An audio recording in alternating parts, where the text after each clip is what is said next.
All right, welcome back to our daily Bible reading. So we are in 2 Samuel 19, starting at verse 31. And Barzillai, the Gileadite, came down from Rogelim and went across the Jordan with the king to escort him across the Jordan. Now Barzillai was a very aged man, 80 years old, and he had provided the king with supplies while he stayed at Mahanaim, for he was a very rich man. And the king said to Barzillai, "Come across with me, and I will provide for you while you are with me in Jerusalem." But Barzillai said to the king, "How long have I to live that I should go up with the king to Jerusalem? I am today 80 years old. Can I discern between the good and bad? Can your servant taste what I eat or what I drink? Can I hear any longer the voice of singing men and singing women? Why then should your servant be a further burden to my lord the king? Your servant will go a little way across the Jordan with the king, and why should the king repay me with such a reward? Please let your servant turn back again, that I may die in my own city near the grave of my father and my mother. But here is your servant Chimham. Let him cross over with the Lord, my lord the king, and do for him what seems good to you." Excuse me. And the king answered, "Chimham shall cross over with me, and I will do for him what seems good to you. Now whatever you request of me, I will do for you." Then all the people went over the Jordan, and when the king had crossed over, the king kissed Barzillai and blessed him, and he returned to his own place. Now the king went on to Gilgal, and Chimham went on with him. And all the people of Judah escorted the king, and also half the people of Israel. Just then all the men of Israel came to the king and said to the king, "Why have our brethren, the men of Judah, stolen you away and brought the king, his household, and all David's men with him across the Jordan?" So all the men of Judah answered the men of Israel, "Because the king is a close relative of ours. Why then are you angry over this matter? Have we ever eaten at the king's expense, or has he given us any gift?" And the men of Israel answered the men of Judah and said, "We have 10 shares in the king. Therefore we also have more right to David than you. Why then do you despise us? Were we not the first to advise bringing back our king?" Yet the words of the men of Judah were fiercer than the words of the men of Israel. Excuse me. And there happened to be there a rebel whose name was Sheba the son of Bichri, a Benjamite, and he blew a trumpet and said, "We have no share in David, nor do we have an inheritance in the son of Jesse. Every man to his tent, so Israel." So every man of Israel deserted David and followed Sheba the son of Bichri, but the men of Judah from the Jordan as far as Jerusalem remained loyal to their king. Now David came to his house at Jerusalem, and the king took the 10 women, his concubines, whom he had left to keep the house, and put them in seclusion and supported them. But he did not go into them, so they were shut up to the day of their death, living in widowhood. Good grief, my dang throat. And the king said to Amasa, "Assemble the men of Judah for me within 3 days, and be present here yourself." So Amasa went to assemble the men of Judah, but he delayed longer than the set time, good grief, which David had appointed him. And David said to Abishai, "Now Sheba the son of Bichri will do us more harm than Absalom. Take your Lord's servants and pursue him, lest he find for himself fortified cities and escape us." So Joab's men went with the Cherethites, the Pelethites, and all the mighty men went out after him. And they went out of Jerusalem to pursue Sheba the son of Bichri. When they were at the large stone which is in Gibeon, Amasa came before them. Now Joab was dressed in battle armor, and on it was a belt with a sword fashioned in its sheath at his hips. And as he was going forward, it fell out. Then Joab said to Amasa, "Are you in health, my brother?" And Joab took Amasa by the beard with his right hand to kiss him. But Amasa did not notice the sword that was in Joab's hand, and he struck him with it in his stomach, and his entrails poured out on the ground, and he did not strike him again. Thus he died. Then Joab and Abishai his brother pursued Sheba the son of Bichri. Meanwhile, one of Joab's men stood near Amasa and said, "Whoever favors Joab and whoever is for David, follow Joab." But Amasa wallowed in his blood in the middle of the highway, and when the man saw that all the people stood still, he moved Amasa from the highway to the field and threw a garment over him. When he saw that everyone who came upon him halted, when he was removed from the highway, all the people went on after Joab to pursue Sheba the son of Bichri. And he went through all the tribes of Israel to Abel and Beth Maacah and all the Berites. So they were gathered together and also went after Sheba. Then they came and besieged him in Abel of Beth Maachah, and they cast up a siege mount against the city, and it stood by the rampart.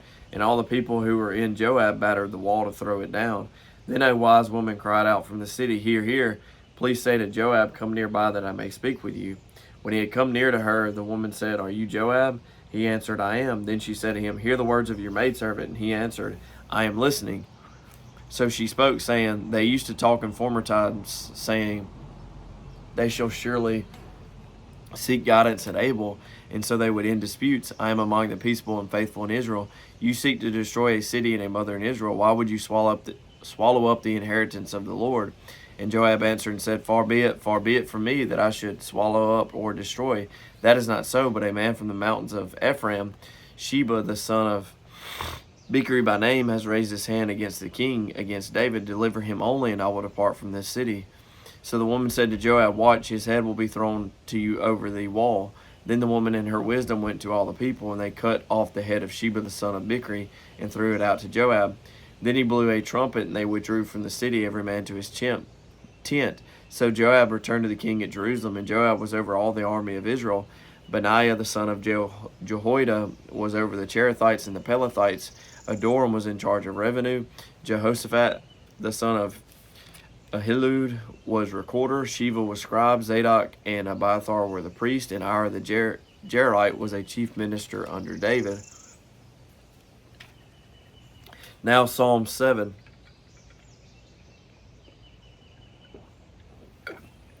A meditation of David. All right, so a meditation of David, which he sang to the Lord concerning the words of Cush, a Benjamite. O Lord, my God, in you I put my trust. Save me from all those who persecute me, and deliver me, lest they tear me like a lion.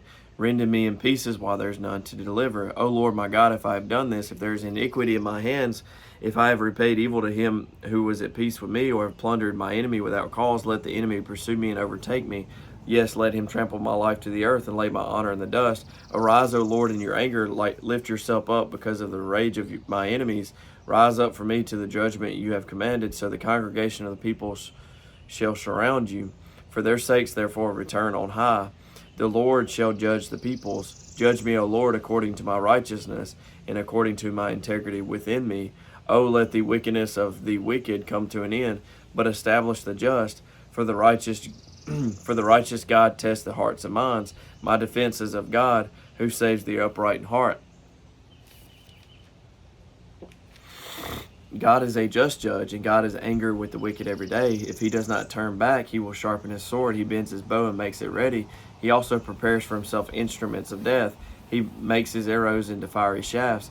Behold, the wicked brings forth iniquity. Yes, he conceives trouble and brings forth falsehood. He made a pit and dug it out, and has fallen into the ditch which he made. His trouble shall return upon his own head, and his violent dealings shall come down on his own crown. I will praise the Lord according to his righteousness, and I will sing praise to the name of the Lord Most High. Now 2 Samuel 21 verse 1, and that was Psalm 7, by the way. I don't know if I said that. Now there was a famine in the days of David for 3 years, year after year, and David inquired of the Lord, and the Lord answered, It is because of Saul and his bloodthirsty house, because he killed the Gibeonites. So the king called the Gibeonites and spoke to them. Now the Gibeonites were not of the children of Israel, but of the remnant of the Amorites. The children of Israel had sworn protection to them, but Saul had sought to kill them in his zeal for the children of Israel and Judah.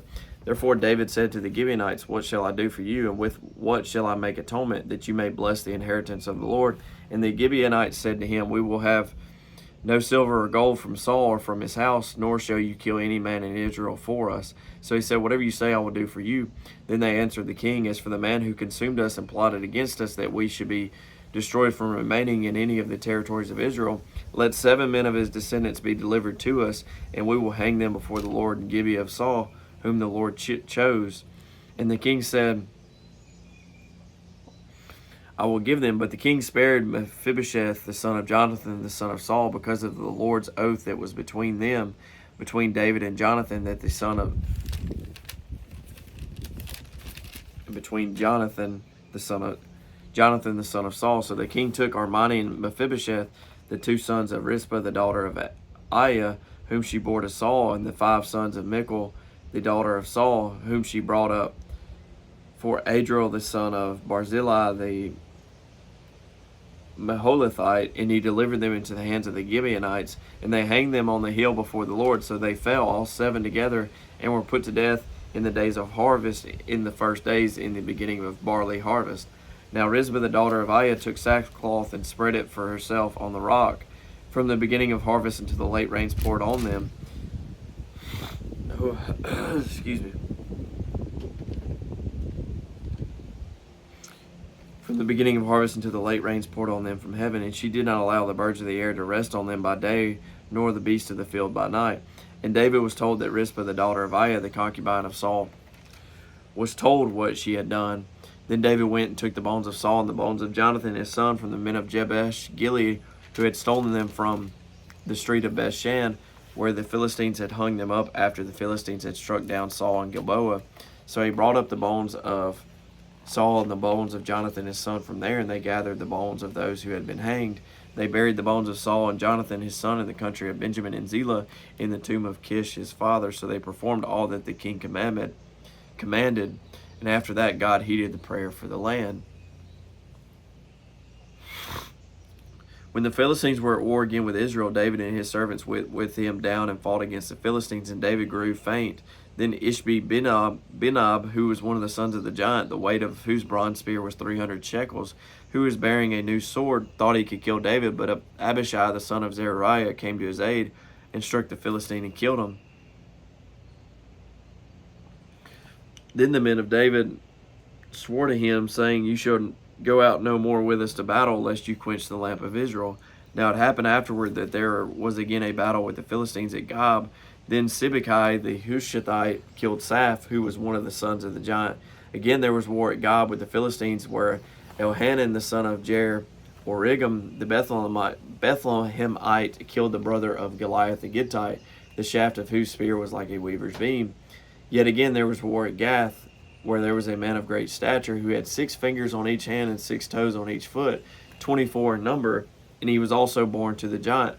So when he defied Israel, Jonathan the son of Shimei, David's brother, killed him. These 4 were born to the giant Gath, and fell by the hand of David and by the hand of his servants. Now it happened, 1 Chronicles 20 verses 4 through 8 it's the same thing. I don't see anything that's different. And really that's different in this reading. And that concludes today's reading. So April 30th reading, and then tomorrow we will be with May 1st, we'll be in 2 Samuel 22 verse 1, David's song of praise.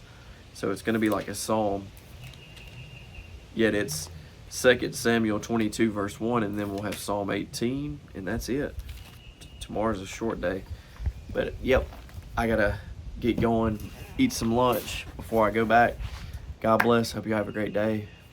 And yeah, halfway through the week. Y'all have a great night at church if you go.